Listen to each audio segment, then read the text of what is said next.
shan siyaabood oo soo jeedin loo sameeyo shan siyaabood oo soo jeedin loo sameeyo markastoo aragtid inaad wax soo jeedisid isticmaal ereydan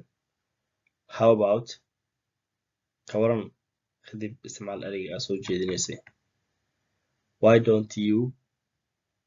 you go to school or why don't you go to work whatever example aragtid inaad ku buuxisid meesha ku buuxi marka suggestionka inta geli why don't you maybe we should lacala ka waran haddii aan saa sameyno waxaa soo jeedinaysay ku buuxi I would recommend waxaa soo jeedin lahaa kadib waxaa soo jeedin lahayd inta ku buuxi have you thought about